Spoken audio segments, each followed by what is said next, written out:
ప్రతి ఉదయం దేవుని వాగ్దానం అనే కార్యక్రమానికి ప్రేమతో మిమ్మల్ని ఆహ్వానిస్తుంటున్నాను. ఈ ఉదయకాల సమయంలో దేవుడు మన కొరకు ఏర్పాటు చేసినటువంటి వాక్య భాగము మీకా గ్రంథము 7వ అధ్యాయము 8వ వచనాన్ని ధ్యానించుకుందాం. మీకా గ్రంథము 7వ అధ్యాయము 8వ వచనాన్ని ధ్యానించుకుందాం. నేను అంధకారమందు కూర్చున్నను, యెహోవా నాకు వెలుగుగా నుండును. క్రీస్తునందు ప్రియమైన దేవుని బిడ్డలారా, ఈ ఉదయకాల సమయంలో పరిశుద్ధాత్మ దేవుడు మనకిస్తున్నటువంటి వాగ్దానము, నేను అంధకారమందు కూర్చున్నను, యెహోవా నాకు వెలుగుగా నుండును. ఈ యొక్క వాగ్దానాన్ని దేవుడు మనకును మన కుటుంబాలకును ఆశీర్వాదకరముగాను దీవెనకరముగాను మార్చునుగాక. ఈ యొక్క మాటల్లోని ఆత్మీయ సత్యాలను ఆత్మీయ అర్థాలను మనం గ్రహించినట్లయితే ప్రవక్తలలో ఒకడైనటువంటి చిన్న ప్రవక్తలలో ఒకడైనటువంటి మీకా మరి ఈ యొక్క గ్రంథాన్ని రచిస్తూ ఈ యొక్క మాటలను మాట్లాడుతూ ఉంటున్నాడు. ఈ యొక్క మీకా ఏషియా ప్రవక్త సమకాలీకుడైనటువంటి వాడుగా ఉంటున్నాడు. దక్షిణ రాజ్యమైన యూదాలోని గ్రామీణ ప్రాంతానికి చెందినటువంటి వ్యక్తిగా ఉంటున్నాడు. ఉత్తర రాజ్యానికి మరి ఆమోసు దేన్నైతే ప్రవచించాడో అదే యోధాకు కూడా తప్పదని మీకా నమ్ముతూ ఈ యొక్క గ్రంథాన్ని రచిస్తూ ఉంటున్నాడు. ఎందుకంటే దేవుడు అన్యాయాన్ని సహించడు. మరి భవిష్యత్ కాలం గురించి నిరీక్షణ ఆస్పదమైనటువంటి మరియు స్పష్టమైనటువంటి ప్రవచనాలను ఈ యొక్క గ్రంథంలో మనం చూస్తూ ఉంటున్నాం. మరి ఈ యొక్క వాగ్దానంలో మనం గమనించినట్లయితే, నేను అంధకారమందు కూర్చున్నను, యెహోవా నాకు వెలుగుగా ఉంది. మరి ఎలాంటి పరిస్థితుల్లో ప్రవక్త ఈ యొక్క మాటలు మాట్లాడుతూ ఉంటున్నాడు? మరి అనగా దేవుడు వెలుగుగా ఉంటున్నాడు.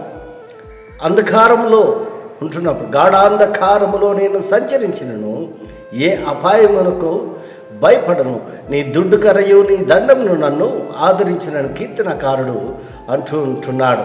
అవును ప్రియులారా, ఆయన నమ్మినటువంటి బిడ్డలు అంధకారంలో ఉన్నా కూడా మరి వెలుగు అనగా క్రీస్తుకు సాదృశ్యంగా ఉంటున్నది. మరి ఆయన తోడుగా ఉంటున్నాడు. మరి ఇక్కడ మనం గమనించినట్లయితే యేసుక్రీస్తు చెప్పిన, నేను లోకమునకు వెలుగై ఉంటున్నాను అని చెప్తుంటున్నాడు. అంత మాత్రమే కాదు, కానీ క్రీస్తు మరి శిష్యులను ఉద్దేశించి, మీరు లోకమునకు వెలుగై ఉన్నారు. మరి వెలుగు క్రీస్తుకు సాదృశ్యంగా ఉంటున్నది.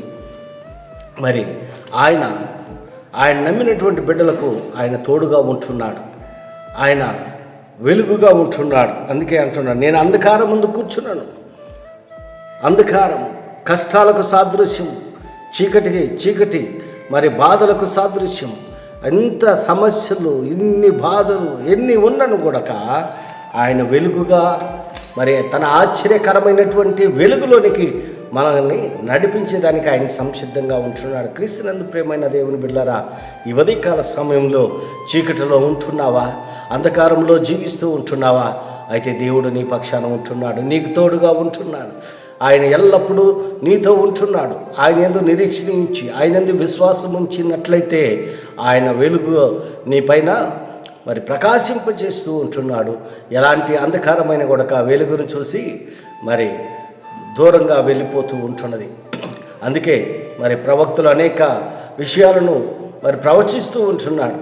మరి ఆమోసు ఏదైతే మరి యూదా ప్రాంతానికి మరి ప్రవచించాడో, మరి అలాంటి దానికి సాదృశ్యంగానే ఇక్కడ మరి మీకా ప్రవక్త కూడా మరి ప్రవచిస్తూ ఉంటున్నాడు. అంత మాత్రమే కాదు, యేసుక్రీస్తు పుట్టుకను గురించి కూడా మరి ఇక్కడ ప్రవక్త ప్రస్తావిస్తూ ఉంటున్నాడు.